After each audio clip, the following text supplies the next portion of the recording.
arte mo, Jim? Pagdating ng panahon talaga. Ano pa tong panahon na hinihintay natin?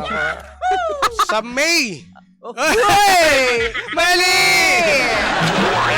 Panahon na naman. Panahon na naman. Pag-ibig. Panahon na naman ng pag-ipon. Pag-iipon. Hindi uy partner, ito naman, nakakainis ka naman eh. Bigyan pansin mo naman to, tong kwento natin ngayon. Ba't mo naman kasi nung gustong-gusto nung babae, ayaw nung lalaki, ngayon naman na gusto na nung lalaki, ayaw na nung babae. Masyadong atat.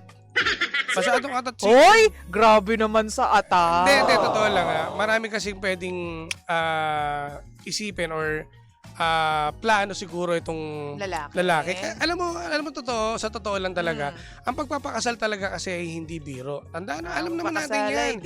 Na gaya na sabi ng matatanda na hindi yan parang kanin, pag sinubo mo, ay iluluwa mo lang bigla. As it true. Kapag sawa na, ayaw mo na, di ba?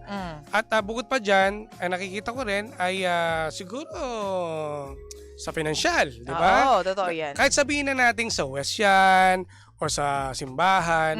Kasi kailangan mo pa rin pag-ipunan. Kasi hindi naman ang pinopoint out ko dito is yung pinag-iipunan, hindi lang yung para sa kasal.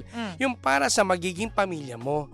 Lalo lang hindi may anak sila eh. Oo. Baka mamaya yung lalaki nakafocus sa bata na teka lang, kailangan mo nang pag-ipon muna tayo para sa pag-aaral nito. Ang pagpapakasal kasi habang kayo ay buhay pang dalawa, pwede pang mangyari yun eh. Ito na nga dumating na nga. Dumating. Ba't ba naman kasi hinintay mo pa yung, alam mo, syempre ako naniniwala ako na kapag gusto, pag ayaw. Hindi, may mga reason din kung bakit matagal nag-propose or ba't di niya tinanong niya ba? Alin? Oo nga, may plano nga daw pero hindi ina-explain kung bakit. Dapat daw pagtuunan ng pansin yung tuition fee ng mga college na anak nila. Kasi mga ang tagal, ibig sabihin partner, gano'n nakatagal ha? Trip nila yun eh. Wala tayong pakialam. Pero sa totoo lang. Hoy, sasapakin kita! Wala tayong pakialam. Pero sa totoo lang, may ganyan talagang sitwasyon, no? Na talagang mas na... Kumbaga ito, total, naunang nabuntis, naunang nagkaanak, di ba? Mas nauna yun. Mas doon natutuon yung atensyon ng pagiging isang tatay o pagiging isang nanay. So mas pinaplano nila na mas magandang pag-aaral niya, may ipon. Ang pagpapakasal kasi pwede naman yan to follow eh. Pero alam mo, oo nga partner, pero ang sinasabi ko dito, syempre bawat babae naman, nandiyan na tayo na may pamilya, may mga anak na, nakatira na sa isang bubong, pero iba pa rin yung feeling na masabing, uy, asawa ko yan, asawa ko to sa papel, hindi yung sabi lang asawa, iba pa rin yung feeling na gano'n. Sige, ganito. Nung nabuntis siya, hindi ba siya nag-expect na ano plano mo? Nung una nga, ganun daw. Pero kasi, hindi pa nga bet nung lalaki. Ngayon kasi, bet na nung lalaki, ayaw na nung babae. Ang dami kong naiisip kasi na dahilan din ng lalaki. Baka tinitingnan niya muna. Sige, isa-isahin mo. Tinitingnan niya muna kung baka mamaya dapat ka pa itong pakasalan, baka mamaya lumabas pa ugali na itong masama, baka grabe demonyo, naman. ganyan. Hoy!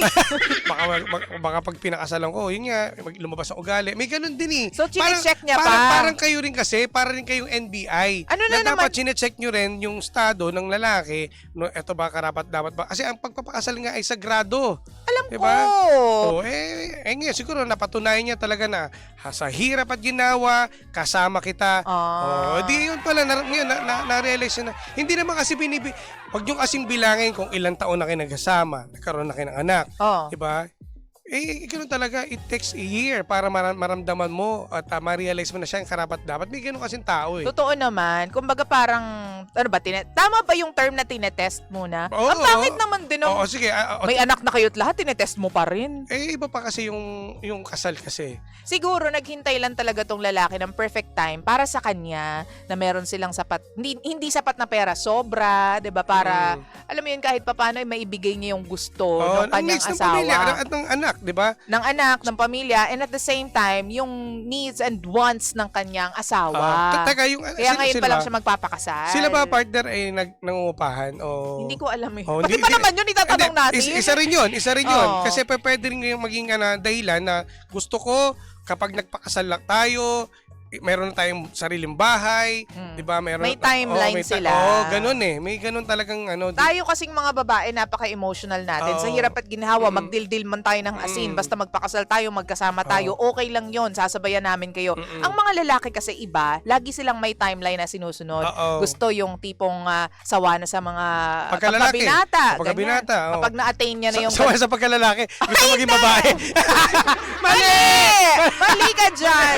Mali pala. Yung tipong na-hit mo na tong gantong account, di ba? Yung kumbaga, yung ipon sa iyong account, na-hit mo na yung gantong number. Ayaw nyo ba ng ganun? May mga ganyan eh. Kung ikaw sa sitwasyon ni letter sender, ikaw ba ayaw nyo ng Alam mo, ganun? magkaiba talagang creature talaga yung ayun, lalaki at saka babae. Pero kailangan lang talaga magtango sila sa timing, no? Perfect timing, sa perfect rhythm, ganyan, perfect tune, para magkasundo sila. At least ngayon nga eto na nga ang problema nga, partner, kumbaga parang nagtampurot itong babae.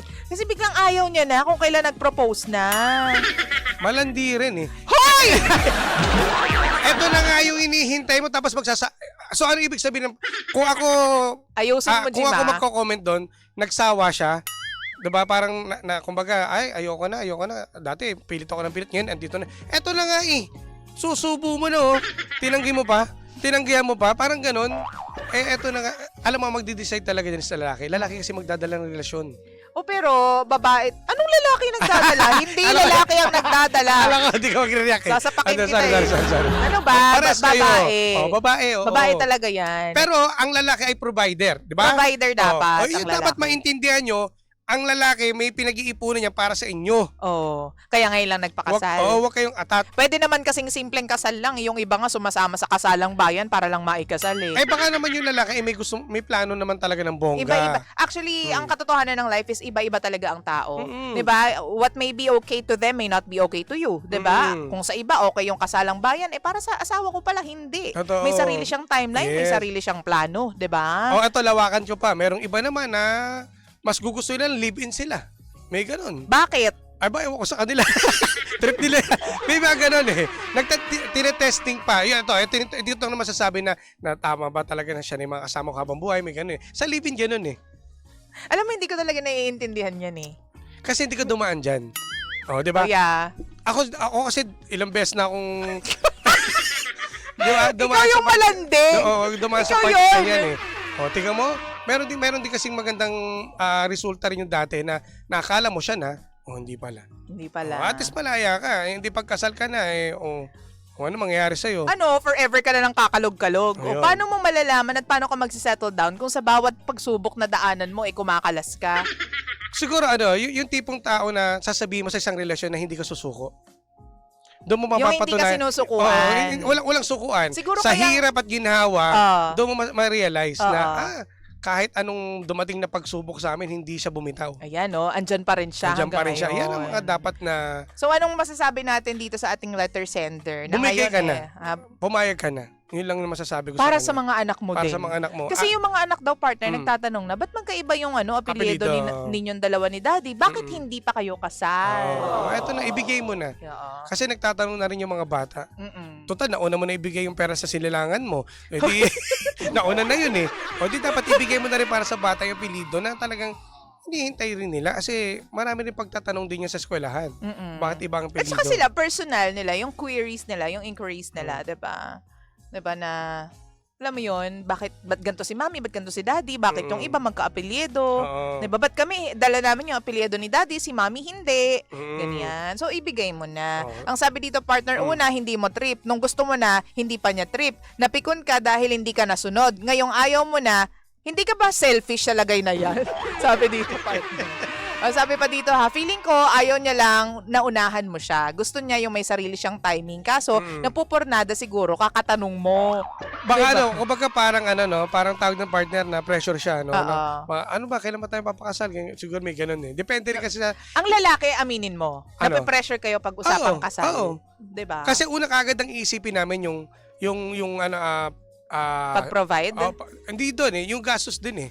Sa lahat. Oo. Kasi gusto ko talaga, wala namang babae na gusto pag pinakasalan sila ay simple lang. Gusto ay bongga. Hoy, simple lang yung kasal namin. Bumusina ka naman Simple? dyan. Oo. Pagka alam ko, gumastos sa may 300,000. Hoy, hindi kaya.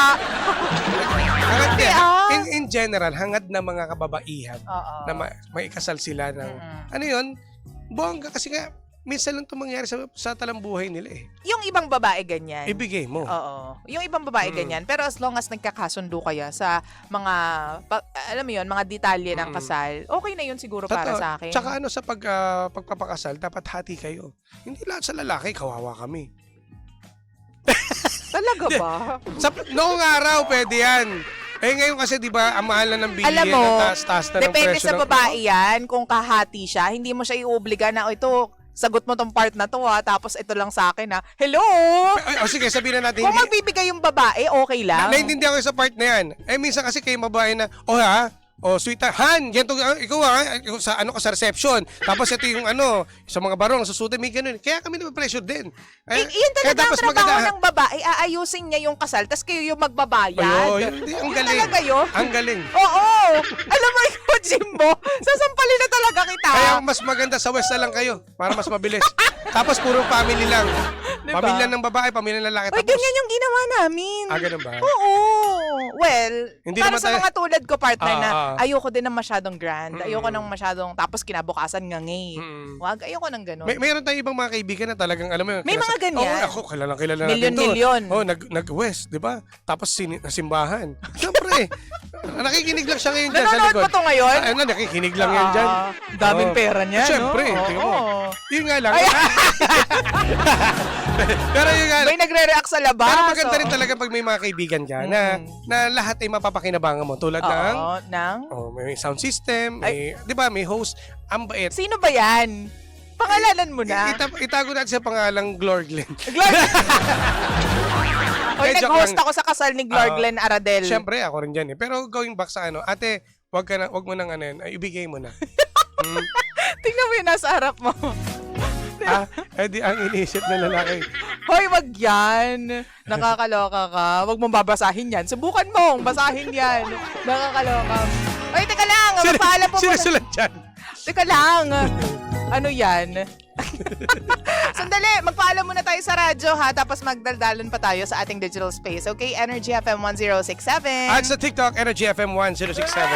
Hangga tayo pa rin po, number 1, 06.7 Energy FM. Hanggang mo sabihin radyo, Sabihin mo! Energy! DJ Lindsay at DJ Jimbo. Energy.